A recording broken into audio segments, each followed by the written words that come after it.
Hello everyone. आज हम सुनाने वाले हैं आपको बहुत ही इंटरेस्टिंग कहानी जिसका नाम है तीन चोर कभी घमंड न करे।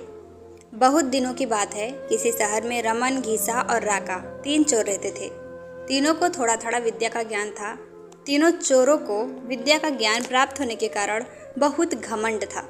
विद्या द्वारा तीनों चोर शहर के बड़े बड़े लोहे की तिजोरियों को तोड़ देते थे और बैंकों को लूट लिया करते थे।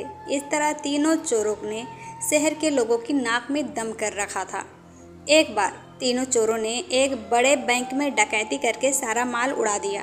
तब पुलिस को खबर हुई तो तीनों चोरों को पकड़ने के लिए तलाश करने लगी, मगर तीनों चोर पास ही के एक घने जंगल में भाग गए। तीनों चोरों ने देखा कि जंगल में बहुत सी हड्डियां बिखरी पड़ी है।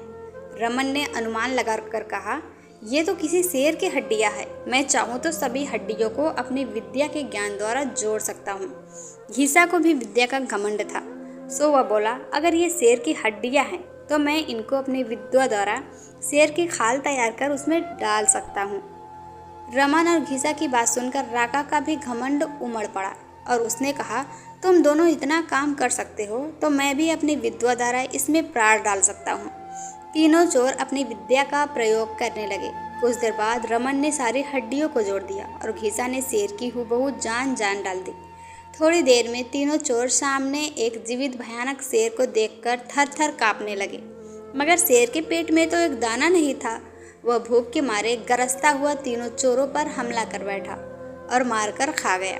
शेर मस्त होकर घने जंगल की ओर चल दिया। दोस्तों, हमें इस कहानी से यही शिक्षा मिलती है कि कभी घमंड नहीं करना चाहिए। घमंडी को हमेशा दुख का ही सामना करना पड़ता है। यदि तीनों चोर अपनी विद्या का घमंड न करते तो उन्हें जान से हाथ न धोने पड़ते। हमें अपनी विद्या का प्रयोग सोच समझकर करना चाहिए।